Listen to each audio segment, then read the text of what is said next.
From Vermont Public, this is Brave Little State. I'm Burgess Brown. I see some sea glass, and some ceramic shards, some more pottery. It's a bluebird day in March on East State Street in Montpelier. Snow is melting, the gold dome of the Capitol building is gleaming, and people are starting to stare.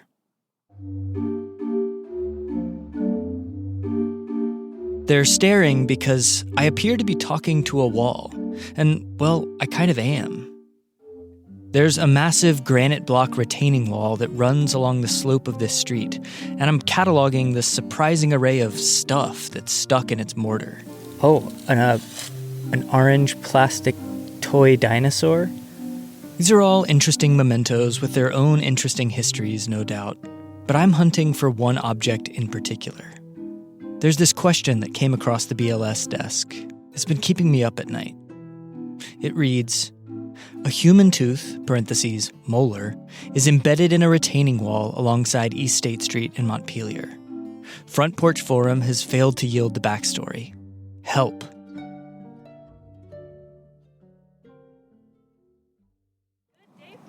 If we were standing out here yesterday. It's true. Elvira Dana, who's responsible for this question that's been keeping me up at night, meets me at the wall to point out this peculiar artifact. And I'm slowing down a little bit because I always have to check my location. So we have to continue a little bit farther here. We're here. We are upon it. This is the tooth in the wall. The tooth in question. It's hard to believe I could have missed it during my cataloging. It's right at my eye level, neatly wedged into a small mortar-filled crater with a clear view from root to crown. It does look really purposeful. It looks like a place where you wouldn't ordinarily need or want mortar, right? Because you have these rough-cut blocks of granite that have not been patched in a similar way. So it really does look like somebody was prepared. They were equipped with, tools and mortar. It looks purposeful, and it also looks huge. I'm no dentist, but this thing does not look like your average-sized tooth. Fortunately, I've come prepared. Okay, you can open that. Is it calipers? Oh, yes, it is really calipers. Elvira takes measurements. 17.13 millimeters. And armed with data, we can begin our investigation. I've been reading a lot of detective novels in my free time, so like any sleuth worth their salt, I start by establishing a timeline of events. How did you find out about this? Well, I was thinking about that as I was walking here, and I think maybe one of the neighborhood kids mentioned it to my children, and we found it, but I can't remember. Okay, so you have kids. I do, yeah. And possibly it came through them. I think so. Lots of things come through kids, be it disease, lice. Sometimes exciting mysteries. And mysteries, yeah. Yes. Elvira's originally from Northfield, but now she and her family live just up the hill from the mysterious tooth. She spent the better part of the last 20 years in Serbia and Armenia, managing international student exchange programs. Lately, her focus has been closer to home. When we were emailing, you described your relationship with this tooth as an obsession. Would you care to elaborate on that? Oh, that's probably taking it too far. But, I am not aware of any other durable human body part embedded in any other element of the infrastructure of the town. The sea glass, the pottery bits, the toy dinosaur.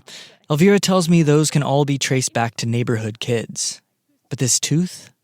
Origins unknown. It stands out as, quite interesting how it got there. Why? Whose tooth is it? These are the questions.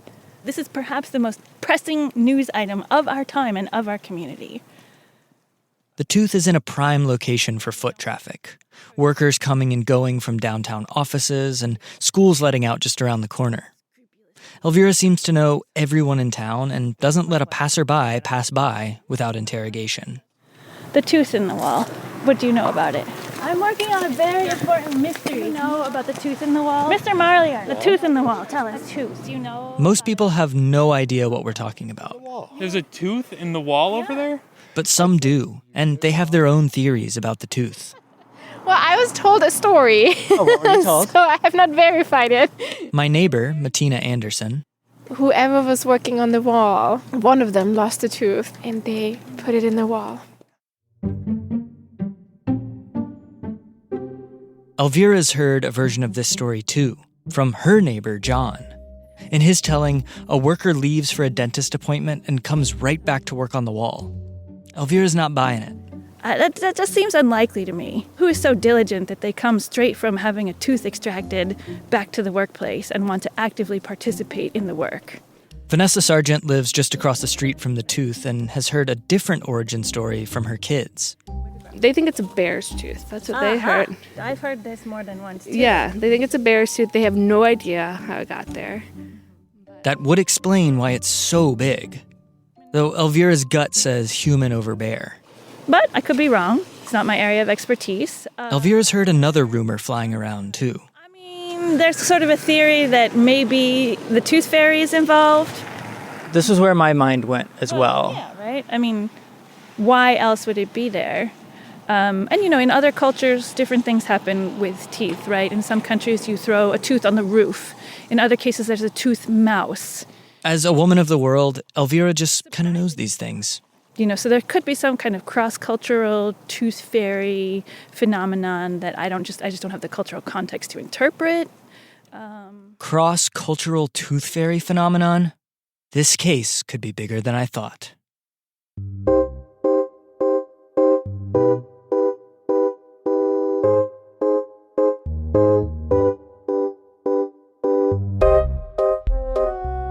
Welcome to Brave Little State, Vermont Public's listener-powered journalism show. Today, listener Elvira Dana is powering a whirlwind investigation of a canine caper, or maybe it's a molar mystery. You don't get calls about the tooth every day? Team BLS is slipping on our gumshoes and enlisting the town of Montpelier to crack this case wide open. It's got to be in the collective knowledge of the city somewhere. I mean, there's a lot of teeth out there. There it is, in the wall. Oh my. We're a proud member of the NPR network. Welcome. Thanks for listening to Brave Little State, where we have support from Horsford Gardens and Nursery, Charlotte. Local growers cultivating native trees, perennials, and flowering shrubs for spring planting. Helping visitors find inspiration with seasonal display gardens. Delivery and planting available. horsfordnursery.com. And Sunset Lake CBD, a farmer-owned business crafting CBD products right here in Vermont. Learn more about their sustainable farming practices, delivery options, and how to support local farmers at sunsetlakecbd.com. My deputy detective Elvira and I have taken detailed measurements of the tooth in the wall on East State Street. We've gathered testimonies from the good people of Montpelier, and we've got some promising leads. But we can't get much of anywhere until we know what species we're dealing with. Remember, one of our leading theories is that this big old tooth belonged to a bear. I was like, well, who knows the teeth of wild animals? It is Rodney Elmer. He knows the teeth of wild animals. Rodney Elmer, taxidermist, hunter, and Elvira's old neighbor, has been tanning hides and gluing them to styrofoam mannequins for 39 years now. We're in Rodney's workshop in Northfield, surrounded by all manner of hunting trophies and immortalized pets in various stages of the taxidermy process. Wolf, coyote, foxes, lynx, bobcat, house cats, beaver as well, muskrats. Definitely see more bear and deer and moose than anything else, by far. But Rodney's an expert woodsman and tracker and generally a font of knowledge of the natural world. Bears are super intelligent and really good at risk assessment and patterning. He's seen a lot of bears and a lot of bears' teeth. I think this could be an open and shut case. They make their living being big, so they're quite a critter. Yeah. While I'm scheming how to get invited on Rodney's next hunting trip, Elvira gets down to brass tacks. Yeah. So this is a picture, it's not a great picture, of the tooth that's in the wall in Montpelier. Boy. There's so little to look at there. It could literally, I'd have to almost have it in my hand to really know. You have to see it from all the sides. So just looking at it, you couldn't say, no that's not a bear tooth. It could very well be an undulate of some kind, something that chews a cud. It could very well be a human, possibly. Like, there's not quite enough to look at. And even then, I mean, there's a lot of teeth out there. There's a lot of possibilities. There's a lot of critters that it could very well be. Not exactly an open and shut case after all. Our critter lead is taking us nowhere fast. We gotta switch gears. Much to do. Yeah, I'm kind of tempted to pop into one of the dentist's office. I feel like they're busy people. We can call ahead or email ahead. That's more polite. You seem like the type to just pop in, though. Maybe we do that. Well, I think Decorum be damned, we've got a mystery to solve. we should just go in. Let's do it. It's in the direction anyhow where... Back in downtown Montpelier, Elvira and I pop into Main Street Family Dentistry to hassle some human tooth experts. And we have like a tooth-related question that we're hoping somebody could maybe help us with. The cozy waiting room is cramped with patients, while the dentists are very busy doing dentist things. Elvira is undeterred. So there is a tooth embedded in the retaining wall on East State Street. Are you aware of this tooth? Are you serious? I am quite serious. We have a photo we can show you. And it's... Oh, yeah, we got you. Man, you sold us. Hook, line, and sinker. Hygienists and receptionists huddle around our photo of the tooth. You know, you can see kind of how big it is. It kind of looks like a human tooth, but it's so big. It's pretty big. But it could be like a posterior first molar. I mean, yeah, it looks like it was either extracted or the person could have pulled it out themselves, or I don't know. Because that would be like an adult tooth, not... Yeah, oh, for sure, an adult. Yeah. So definitely not a baby tooth. We can, unfortunately, strike the tooth fairy from our list of suspects. And without betting their careers on it, the good people at Main Street Family Dentistry are pretty certain we're dealing with a very large, very human tooth. This means that our construction worker story is the clear frontrunner. Elvira's still struggling to imagine that someone would return to work right after receiving a major dental procedure, but hygienist Abby and assistant Monica barely bat an eye. I could see it happening. For sure. For sure. If they had to have that extracted, that could be a tooth that was majorly decayed. They took it out and they're like, I'm just going to put this in here to leave my mark. If Abby can believe it, then so can I. Elvira and I leave the dentist feeling hopeful and curious. Who was this construction worker? And furthermore... What was the mood? Who thought it was hilarious? Did somebody get in trouble? What did the dentist think? Was it like good advertising or not? We have got to find this guy. Like, who would know? I mean, I guess... I honestly feel like we could walk into Hubbard and ask a librarian and see what they know. Oh, well, I or know all the historical... librarians. That's where my husband works. Do you want to ask a librarian? Come on, that's fun. Let's do it. Another ambush. The Kellogg Hubbard Library is quietly buzzing with borrowers this weekday afternoon. With a renewed sense of purpose, Elvira charges right up to the front desk to interrogate a gaggle of librarians. Do you know anything about that tooth, said tooth? No, I don't. Have you heard about this tooth? I have not heard about it. No, I've not heard about this. I'm everything. sorry. You know about the tooth? Yes, Carolyn. Yes. Carolyn Picasio, Director of Library Services, self-proclaimed local history nerd. One of the masons that was building the wall had a dentist appointment to get a tooth pulled while he was working on the wall. And so he leaves for his lunch break and he goes and gets his tooth removed and then he brings it back and he places it in the wall and it's still there. So if you go and scout... Not only has Carolyn heard the same story that we have, she says she's read about it. There's an article about it that was in either the Bridge, it was in some local newspaper. If we could look it up. It's not that long ago. Carolyn's busy this afternoon tending to patrons and keeping the library ticking. In spite of this, she drops everything to help with our investigation. East State Street tooth.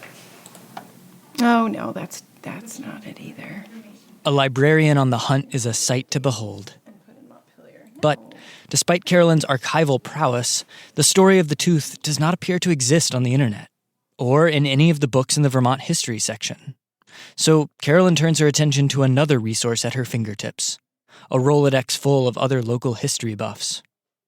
Up first, Montpelier City Clerk and Treasurer's Office. For land records, elections, birth, death, and marriage certificates, marriage licenses, dog licenses, and state park passes, press 1. For business, do you think tooth is going to be an option? Press 2. Right. For accounts receivable, I'm just press hitting 1, and we'll see if he picks up. City Clerk's office, how can I help you? This is Carolyn Picazio. I'm calling from the Kellogg-Hubbard Library, and we're actually trying to figure out the history of the tooth that's embedded in the East State Street wall. Oh, my. Did you know about the tooth? No. Okay. So Over the next half hour, Carolyn burns through her sources in the History Nerd Network. Yeah, Beth doesn't know about the tooth. I can't wait to find out about that. I don't know. Seriously? See, this is But no one seems to know the story. There is one name, though, of someone who might that keeps coming up. George. I've got George in my email, I think. George Edson chairs the newly reformed Montpelier Historical Society. Everyone we've talked to says he's the guy for obscure Montpelier history. I love stuff like this. It makes me so happy. Hello. Hi, George. Yes. This is Carolyn Picazio from the Kellogg-Hubbard Library. Yes. I am calling with a local Montpelier history question. Yes. Do you know about the tooth in the East State Street wall? Carolyn, you're one of my favorite people. Oh, I'm really glad to hear that. This sounds promising. Maybe I have vaguely heard something about it, but I know nothing. Okay, that's the bad news. That's the bad news. The good news is that the Historical Society has been hard at work researching the history of East State Street for a public program this summer. Titled East State Street, A Half Mile of History. A history that includes the construction of our retaining wall. I know what minute it was started and what minute it was finished. So when was it? Score. According to Carolyn, that's the window when our guy stuck his tooth in the wall. And if we know the when, we can find out the who. My understanding was like the 1950s. Am I far? Are we way off? Oh yeah. Oh, great. You couldn't be further off. When was it built? Let's see, just a minute. So I mean, this is a big deal here. This is okay. 1898. 1898. 1898. A really old wall and a really old tooth. If Carolyn's story is to be believed, we aren't going to find the owner of this tooth short of digging up their grave. Which is seriously bumming Elvira out because she's still got all those questions that need answers. Who thought it was hilarious? Did somebody get in trouble? What did the dentist think? We decide to call it a day, and I head back to the BLS lab, exhausted and a bit dejected. Those who should be in the know about this tooth aren't, and the person who would know the most is probably long gone. I'm logging my tape and scanning for any clues I may have missed when I get a call. It's Elvira again. She's bumped into her friendly neighbor, John Snell, the one who first told her about the construction worker theory. He's just told her it's not a theory at all, but proven fact. One that he knows because he was there the day it happened. John says he watched molar meet mortar with his very own eyes. When we come back, an alleged eyewitness account.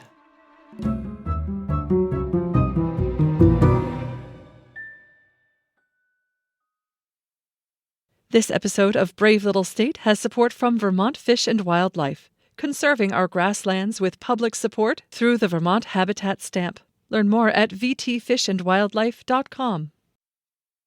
Welcome back to Brave Little State. To bring you up to speed, we've activated the entire network of local history buffs, and Montpelier is abuzz about our case.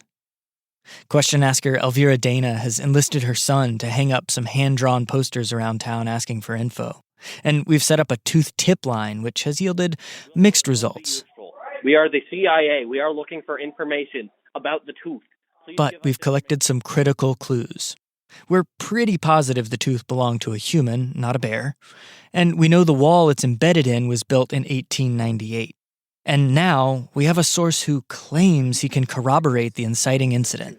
I'm John Snell, lived in town for 45 years. We're back at the wall on East State Street with Elvira's neighbor, John. John's a fixture in Montpelier. He served on a bunch of local committees and boards, and not long ago, the Rotary Club named him Citizen of the Year. So he's a busy guy. But he's kindly made time to share his eyewitness testimony with us. I walk downtown every day to go to work, and walked down here one day and noticed these guys were pointing the wall. Pointing the wall means repairing the mortar. And this guy was holding his jaw, and I swear, reached into his pocket and pulled out this tooth and stuck it right in the fresh mortar. Now, I don't make it my business to guess people's ages, but I feel pretty confident in saying that John Snell probably wasn't around when the wall was built in the 1800s. That's because, according to John, the tooth didn't go in the wall when it was being built like we had heard, but during maintenance work almost a century later, in the 1980s. John says the culprit was a member of the Public Works street team. He had gotten it pulled, you think, is your best guess? I think so, yeah, because it was fresh. There it is, in the wall. What this means is this diligent worker could still be out there.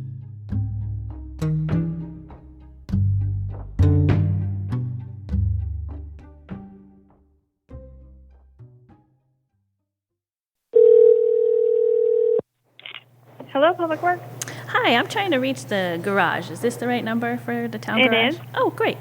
We're hitting the phones again for the umpteenth time, calling around to anyone and everyone who might know who worked on the retaining wall in the late 80s. We've talked to all manner of former city officials, and one thing's become clear. If you want good town gossip, skip City Hall and go to the town garage. What can I do for you? Well, I'm trying to work out a little bit of a mystery. Elvira gives her spiel to Public Works project assistant Jasmine Benson. She's explained our investigation to so many people that it's like she's reciting from a textbook. And decided to stick it in the mortar over there. Okay, so this is this is literally the first time I've ever heard this. You don't get calls about the tooth every day? I worked here almost 6 years, and this is the first time I've heard that. Let me put you through to Eric Ladd. He has worked here for many, many, many years, and he may be able to tell you. Hold on one second, okay? You're very patient. Thank you. No problem.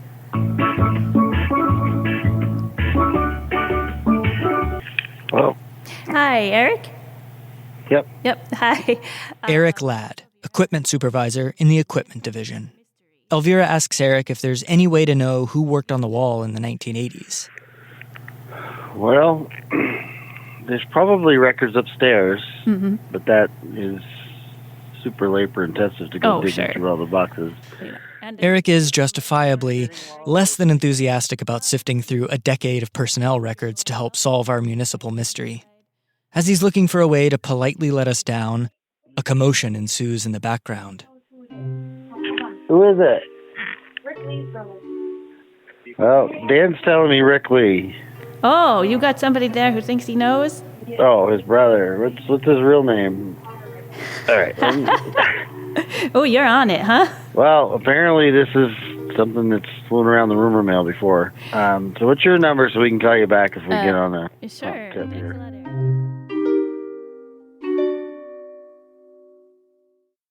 An hour later, and we've decamped to the BLS satellite lab, aka Elvira's front yard, to wait for word from the garage. She's pacing back and forth, willing her phone to ring, when it's Jasmine from the garage. You found whose tooth it is! Oh my gosh. Could we... The garage grapevine delivers. Jasmine's poked around, and she's got a name for us. Pee-wee Lee, that's the best name in the universe. He actually lives in Tennessee now. Oh, fantastic. Jasmine called ahead, and Pee-wee Lee in Tennessee is ready to talk. And he'll tell you, or his wife may tell you on the phone, they call them Pee-wee stories because, you know, these are little things that he does throughout his life that now they can talk about. And he tells this story every once in a while. Wow, Jasmine, you did it. Thank you so very much, Jasmine. And you're welcome. I'm sure we'll be in touch. All right. How do you feel? I feel excited. Pee-wee stories. This is a Pee-wee story that Pee-wee has been telling in Tennessee, and who knows elsewhere. A bona fide Pee-wee story. Wow. I don't believe it.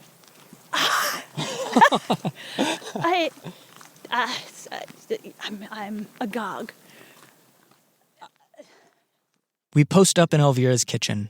I'm getting my mics all set. Test, test. And Elvira is practically falling off the edge of her seat. I can't stop myself. Oh, it's ringing. Hello? Hi, is this Pee-wee? This is Pee-wee. Oh, well, I am happy to talk to you. My name is Elvira Dana, and I'm calling the Pee-wee Stories hotline, looking for a good Pee-wee story. My goodness. Jasmine from the town garage told me that you had a good one to tell. Some of them can be talked about, and some probably be left alone, you know. Fortunately, this particular Pee-wee story is suitable for a general audience. Well, no, I used to work for the city of Montpelier a number of years ago, and I was on the street department. I think it was the late 80s or early 90s. The wall on East State Street was in bad need of freshly patching. An older man named Ray Jewett and I got saddled with the task of patching in the cracks and whatnot. On one particular day, I had to leave work early. I had to go to a dentist appointment. And they ended up having to pull this big molar in the side of my mouth because it had a very bad cavity. And so what I've done is I looked at the tooth when I was at the dentist's office, and I said, well, my gosh, that's a big tooth. I said, look at the roots on that thing. He said, yeah. He said, that's probably one of the bigger ones I've ever seen. Well, you want to know how big it is? There's a rumor around town that it's a bear tooth. Well, I'm not a bear. It is a human tooth. I was as big as a bear. This guy named Pee-wee, he was 6'2" and 300 pounds at the time. So after his appointment, Pee-wee tucks the decaying tooth in his pocket so that he can give his sons a scared straight style lesson in dental hygiene. So I had gone back to work, and I reached in my pocket to get my lighter, and I grabbed a hold of that tooth. And I said, oh, I forgot all about this thing. But I had it in my hand, and I said, you know what? It just popped in my mind. Hey, just stick in that wet cement and just stick it in there and forget about it, you know? I said, well, I'll give the city of Montpelier something to talk about that nobody else has, is a tooth in the wall.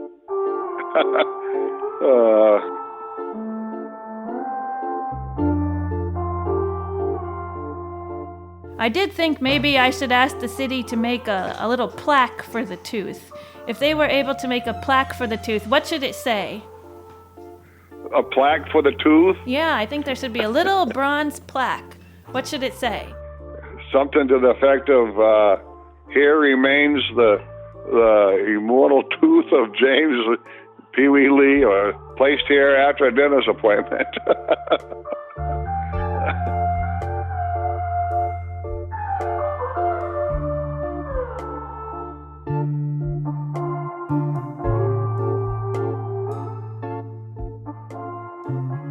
That was the dream originally, is to know, like, what was this person thinking? Well, first of all, is it a person? Okay, yes, it is a person. A bear of a man, but not a bear's tooth. And to know, like, what was he thinking? Why did he put it in the wall? Was it a lark? What was he doing? How did it happen? And we have all those answers. And, like, it's the most beautiful bow you could tie on any story, I think. Is a Pee-wee story.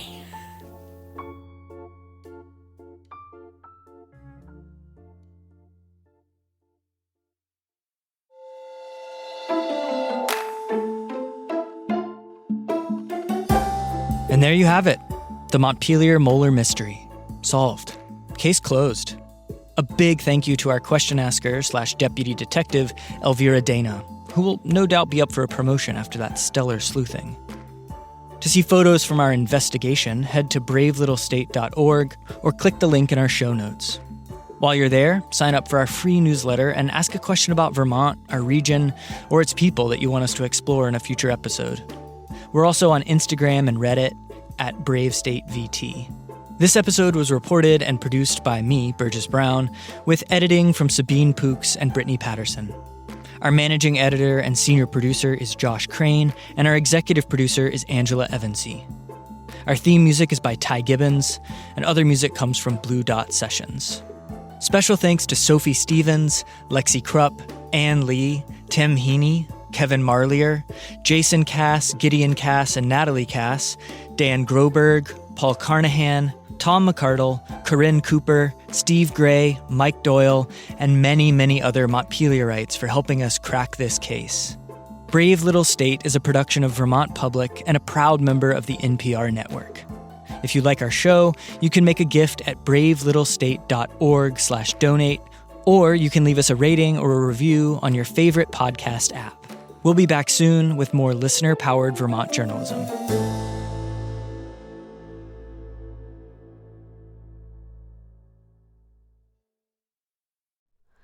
Hi, it's Terry Gross, the host of Fresh Air. We bring you in-depth, long-form interviews with actors, directors, musicians, authors, journalists, and more. Listen to our Peabody Award-winning Fresh Air podcast from WHYY and NPR.